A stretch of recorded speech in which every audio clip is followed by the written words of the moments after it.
तो यहाँ पर जो कहा है उन्होंने कि पंगत में जो आ गया है वो बिना खाए नहीं जाएगा। तो पंगत का मतलब यहाँ क्या है, जो व्यक्ति तुम लोग यहाँ आ गए हो, यहाँ आते आते आना ही तुम्हारा अंतिम सोपान नहीं है। यहाँ आने का मतलब है कृष्ण से मिलन। अगर कृष्ण से मिलन नहीं किया तो आना भी यहाँ व्यर्थ हो जाएगा, क्योंकि कृष्ण से कोई भी चीज मांगोगे, मैंने बार बार कहा है कि कोई भी चीज है वो बहुत छोटी होगी, इनसे इनको मांगोगे तभी तुम्हारा कल्याण हो पाएगा। तो जब तक तुम इनको इनसे नहीं मांगोगे तब तक तुम्हारा पुनरपि जन्म पुनरपि मरणम ये हमेशा लगा रहेगा, पुनः पुनः पुनः पुनः। पता नहीं अब की बार घर अच्छा मिल गया, पिछली अगली बार और बुरा घर मिले तो क्या करोगे। अभी हम दो पैर से खड़े होकर सत्संग में जा सकते हैं, कभी हम चार पैर वाले हो जाएं तो शायद हम खड़े भी ना हो पाए। तो हर चीज पे विवेचन, मैंने पिछली बार भी कहा है, एक बार दिन में शमशान घाट की ओर ध्यान कर लोगे तो तुम्हें भय बैठेगा कि नहीं एक दिन हमें भी जाना है। हम लोग भूल जाते हैं, जितनी जाती है डेड बॉडी सोचते हैं यही गया है, कौन हम जो गए हैं, हमें तो जाना नहीं है। जब घर में आसपास घटना व्यतीत होती घटित होती तब हमें लगता है कि अरे ये तो हमारे घर पे ही बीत गई, ये तो हमने सोचा ही नहीं था कि ऐसा हो जाएगा। तो ये थोड़ा मंथन चिंतन करना बहुत जरूरी है। गीता पढ़ने का मतलब है कि हम आत्म मंथन करें। मंथन का मतलब होता है जैसे दही रही से मथानी से चलाते हैं और उसमें क्या निकलता, तथा शरीराण विहाय जीर्णा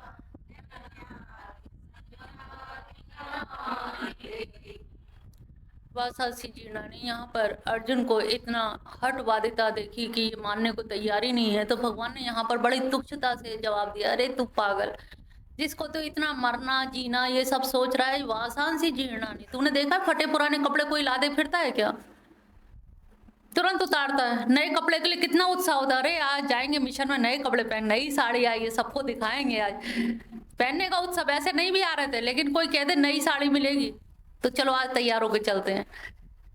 तो भगवान कह रहे हैं कि तू इस शरीर को जो सोच रहा है ये वस्त्र के बराबर है, इसकी औकात ज्यादा नहीं है, इसकी औकात केवल एक वस्त्र की भांति है और तू है कि इसको सोचे पड़ा हुआ है। अरे पागल कहीं के, ये देख तेरे जो लोग खड़े हैं, तू क्या चाहता है कि ये लोग मतलब स्वर्ग ना जाए, यानी कि नया वस्त्र ना पहने। इनके जो सफेद जटाएं हो गए हैं द्रोणाचार्य की, भीष्म पितामह की, ये जटाएं कैसी हो गई सफेद जटाएं, इतना इन्होंने यज्ञ किया है, यज्ञ के धुएं से इनकी आंखें लाल हो गई हैं। बाल सफेद ऐसे ही नहीं हो गए, इनके बाल सफेद के साथ साथ इन्होंने इतना यज्ञ तप जप किया है कि जीर्ण शीर्ण अवस्था हो गई, झुर्रियां पड़ गई हैं, हाथ पैर कैसी नसें दिख रही हैं। तू नहीं चाहता कि तेरे गुरु और पितामह नए शरीर को पहन करके या अच्छे कपड़े पहन करके टनाटन हो जाए, क्या तुझे नहीं अच्छा लगेगा? क्या तू इनका विरोधी बन रहा है? भाई तू इनका विरोध क्यों कर रहा है? अगर तू इनको चाहता है, इनको अपना मानता है, तो तू भी देख कि इनको मुझे वस्त्र नए पहनाने में मदद करनी चाहिए। अगर हम इनको मारेंगे तभी तो ये जा पाएंगे।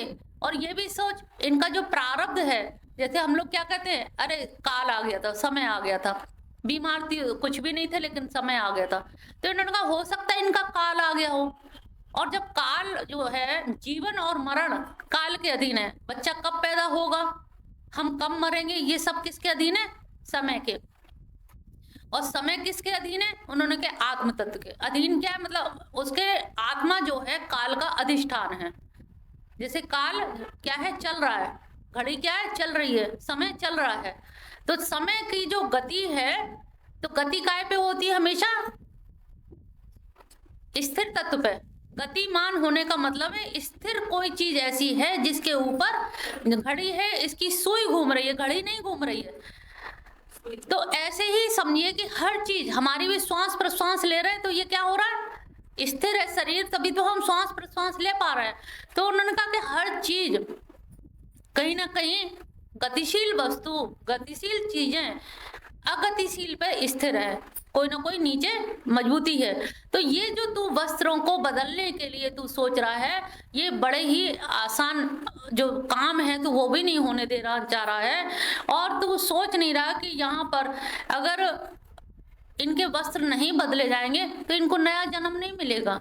और ये सोच कि ये रण में आज आए हैं लड़ने के लिए, जो तू सोच रहा है इनके बारे में, तो ये तो पितामह है, ये भी तो तेरे बारे में सोच सकते थे कि अरे ये तो हमारा सिखाया हुआ बच्चा है, गोद में खिलाया हुआ है, इसे कैसे मारेंगे। जब वो नहीं सोच रहे तेरे बारे में तो तू क्यों सोच रहा है उनके बारे में? भाई तेरे सोचने का क्या औचित है? या तो वो भी सोचते, वो ज्यादा बड़े बुजुर्ग हैं, विवेकवान और ज्ञानी व्यक्ति हैं, द्रोणाचार्य तो ज्ञान के पुरुष हैं, गुरु हैं तेरे, और गुरु होते हुए भी वो नहीं सोच रहे कि ये अपराध होगा एक बच्चे को जिसको हमने लिखा पढ़ा के तैयार करके, और बल्कि द्रोणाचार्य ने तो तेरी वजह से एकलव्य का अंगूठा तक ले लिया। एकलव्य का अंगूठा काय के लिए लिया था? तेरी भी इच्छा थी कि मुझसे ज्यादा कोई भी धनुर्धारी इस जगत में ना हो, या तो तू इतना हट ना करता। जब तूने हट किया है, धनुर्धारी बनने का दावा किया है, तो उस दावे को सिद्ध करना। अब दावे सिद्ध करने का तेरा समय आ गया है, अब सिद्ध क्यों नहीं कर रहा? अब तू पलायन क्यों कर रहा है? और तुझे ऐसा लग रहा है कि मैं इन पे एहसान करूंगा तो कोई तेरा एहसान नहीं मानेगा, और इनका भी प्रारब्ध फल भोग होगा ना, हर चीज का प्रारब्ध होता है, तो इनका प्रारब्ध फल भोग इतना ही लिखा होगा। अब हम लोग क्या कहते हैं, अरे समय आ गया था, तो उन्होंने कहा इसका भी, भीष्म पितामह का भी, द्रोणाचार्य का भी समय आ गया हो। तू तो जानता तो है नहीं है, क्योंकि गहनो कर्मणा गति, कर्मों की गति इतनी गहन है कि बड़े बड़े ऋषि मुनि नहीं जान सकते। रामचंद्र जी का राज्य अभिषेक होना जा रहा है और पता लगा कि वनवास हो गया, तो ऐसी स्थिति में कोई भी उसका नहीं बता सकता उसके बारे में, तो तू इतना व्यवधान क्यों पैदा कर रहा है? तेरे ये व्यवधान पैदा करने का कारण नहीं समझ आ रहा।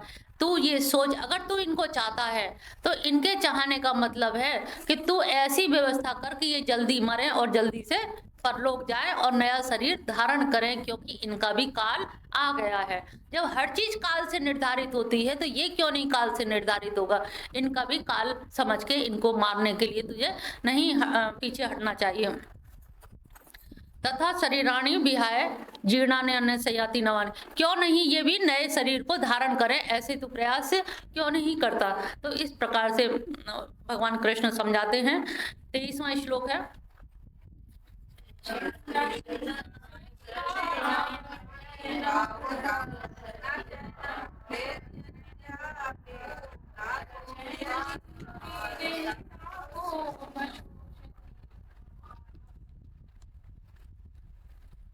नैनम छिन्दन्ति शस्त्राणि, यानी कि शस्त्र इसका छेदन नहीं कर सकते। नैनम दहति पावक, और तो और पावक यानी कि वायु भी नहीं, अग्नि भी नहीं इसे जला सकती। ना चैनम क्लेद, और यहाँ की जो पानी है, आप माने पानी होता है, तो पानी भी इसको गीला नहीं कर सकता। ना शोषति मारुत, और मारुत हवा जो है, वायु भी इसको सुखा नहीं सकती। ये इतने इस तरह के विशेषण दिए हैं, आत्म तत्व के इतने विशेषण है कि उसको ना मारुत, ना पावक, ना आप यानी कि जल, उसको कोई कुछ कर ही नहीं सकता। तो यहाँ पर अर्जुन को एक शंका भी हो रही है, प्रभु कहीं ऐसा तो नहीं कि जब कुछ हो नहीं सकता तो कुछ नहीं, कोई चीज नहीं हो? आपने आत्मा आत्मा नाम की चीज बना रखी, जब हम देख नहीं सकते, मार नहीं सकते, काट नहीं सकते, गीला नहीं कर सकते, सुखा नहीं सकते, तो हो सकता है आत्मा शब्द में ही हो? कुछ शब्द ऐसे हैं जो है नहीं धरातल में, लेकिन शब्द है। एक तर्क कहता है कि जिस वस्तु के शब्द हैं तो वो वस्तु है, अस्तित्व रखती है। लेकिन दर्शन शास्त्र में कुछ शब्द ऐसे हैं, जैसे बांझ का पुत्र नहीं हो सकता, बांझ का पुत्र हो सकता, लेकिन ये शब्द है। आकाश कुसुम, आकाश में कुसुम खिल सकते हैं? नहीं, लेकिन है शब्द। तो यहाँ पर ये थ्योरी गलत सिद्ध हो जाती है कि जो प्रति जगत है, कोई वस्तु जगत हो ही हो, ऐसा कोई निश्चय नहीं है। तो वही अर्जुन कह रहा है कि कन्हैया कहीं ऐसा तो नहीं कि आत्मा नाम की कोई चीज ही ना हो, आप ही ने बना दी हो, आप ही ने मन से कह दिया हो कि आत्मा है और उसे कोई मार नहीं सकता, तू भी नहीं मार सकता, सबकी पहुंच से बाहर है, ये कुछ नहीं, कोई भौतिक वस्तु कुछ नहीं हो सकती। तो उन्होंने कहा नहीं पार्थ, ऐसा नहीं है अर्जुन। दरअसल जो अग्नि, वायु, जल, ये सारी चीजों का जो नाम लिया है ना, ये किससे बनी है, किसके द्वारा उद्भूत है? पृथ्वी, जल, अग्नि, वायु, आकाश किसका है? क्या कहेंगे इनको?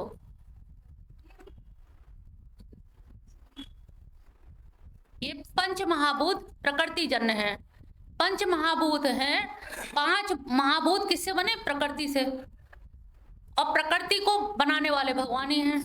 तो प्रकृति क्या है? जड़ है, और इन पंच महाभूतों को प्रकृति जन्य, जो प्रकृति से उत्पन्न है, और वो दूसरा जो तत्व है वो क्या है? आत्म तत्व वो है चेतन, वो है चेतन। उन्होंने कहा कैसे मान लें? तो आदमी जब मरता है तो उसमें से क्या, जो रामलाल चले गए, आत्मा निकल गई ना, निकलती किसी ने देखी नहीं, तो क्या प्रमाण है कि आत्मा निकल गई? भाई दिख नहीं रही है, पकड़ नहीं सकते, छू नहीं सकते, स्पर्श नहीं कर सकते, सूंघ नहीं सकते, जब कुछ कर ही नहीं सकते तो हम कैसे कहें आत्मा निकल गई? और फिर हम कहते वो चले गए। कौन चले गए? वो चले गए।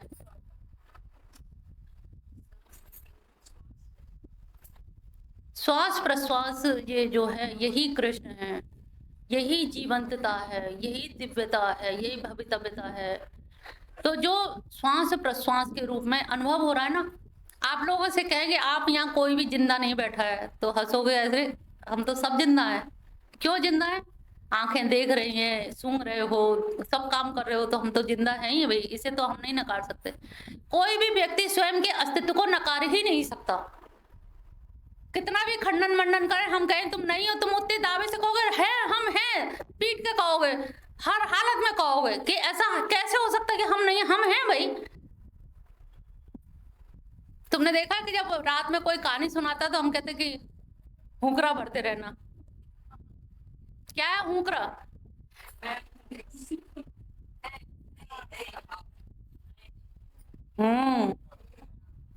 एक राजा था, समझ रहे हो? तो राम गोपाल शांत, ये क्या है? भगवान कृष्ण ने कहा कि दरअसल भारतीय मनीषियों ने, जो ऋषि मुनि हैं, उन्होंने ध्यान लगाया आत्मा वारे द्रष्टव्य श्रोतव्य मंतव्य निधिध्यासितव्य, यानी कि आत्मा को हम अनुभव कर रहे हैं। एक चीज और अब बताया आपको, राम गोपाल ध्यान से सुनना, अब माफी ना मांगो, इधर सामने बैठो। डेकार्ट, जर्मनी दार्शनिक डेकार्ट ने कहा है कि संशय आत्मा में संशय नहीं किया जा सकता। इसे याद कर लेना। संशय आत्मा में, तुम्हारी आत्मा ने, अर्जुन की आत्मा ने संशय किया, डाउट किया कि पता नहीं आत्मा प्रभु है भी है कि नहीं, कहीं आप ही ने बना दी हो, शायद ना ही हो। तो हमारे यहाँ फिलोसफर डेकार्ट हुए हैं, जर्मनी दार्शनिक, उन्होंने कहा जो संशय कर रही है आत्मा कि पता नहीं आत्मा है कि नहीं, पता नहीं भगवान है कि नहीं, तो पता नहीं ये जो आत्मा बोल रही है, ये जो कौन बोल रहा है, इसको पकड़ लो। कल ये तो पकड़ में नहीं आ रहा, लेकिन बोले जा रहे हैं, तो ये कौन बोल रहा है, इसी को पकड़ो ना, यही है।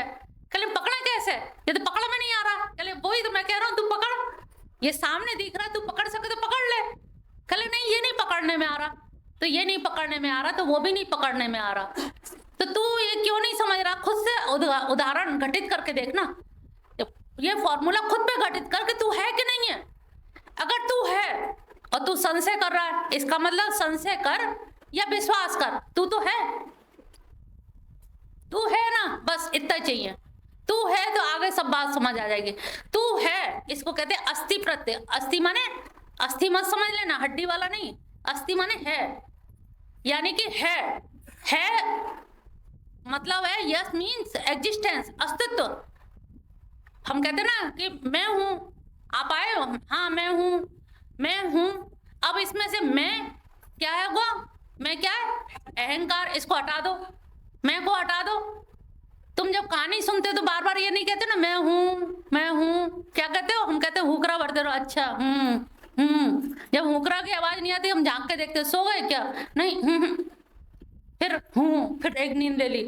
तो यानी कि उसका अस्तित्व तो है ना, तो ये अस्थि प्रत्यय कहा जाता है, प्रेजेंस, एग्जिस्टेंस, ये प्रत्यय है, कंसेप्ट है कि अनुमान प्रमाण के द्वारा ये व्यक्ति चल रहा है, बोल रहा है, हुंकारा भर रहा है, इसका मतलब ये है। यहाँ बात है कि है, फिर हम है पे खड़ा कर दे नहीं है, नहीं है में नहीं हटा दो, फिर है। भैया तू कितना नहीं करेगा, फिर है। भगवान नहीं है, नहीं हटा दे, है तो है।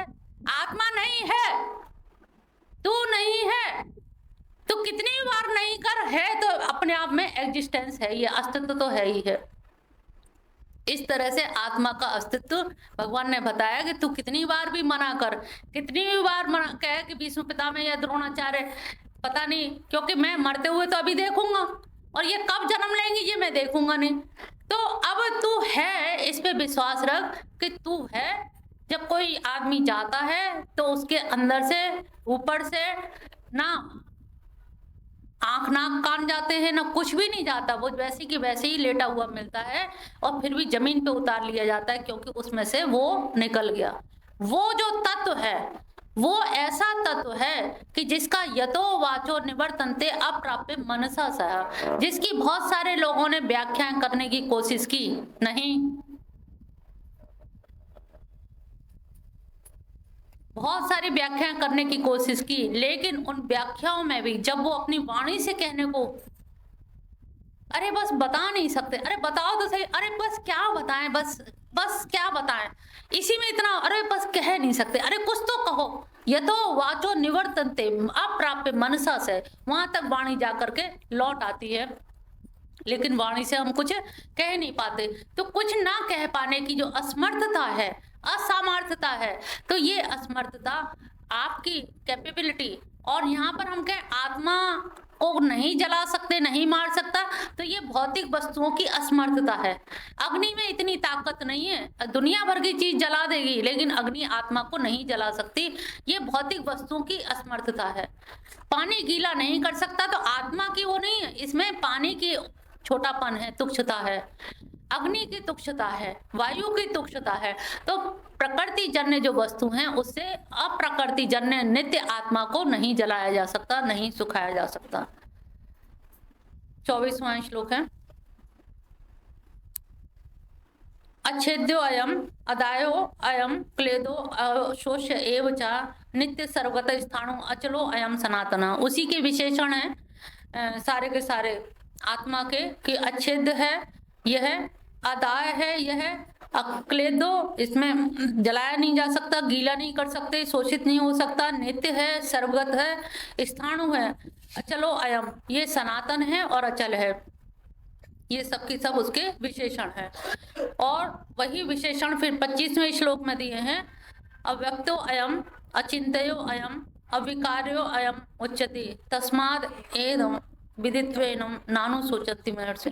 ये अव्यक्त है, अचिंत है, अविकार्य है, इसमें विकार नहीं पैदा होता। विकार क्या होता है, जैसे जगत की जितनी चीजें सब में विकार पैदा हो जाता है, हम ही में विकार पैदा हो रहा है। बचपन में जो चीज थी वो आज अस्थि पंजर ढीले हो गए, फूल है सुबह शाम तक वो ढल जाएगा, दही है खट्टा हो जाएगा 3 दिन में, दूध है कल तक फट जाएगा। यानी कि विकार, जिस चीज में दूषित हो जाए, दोष आ जाए, उसका जो रूप है, जो वास्तविक रूप है वो समाप्त होने लगे, उसको हम विकार कहते हैं।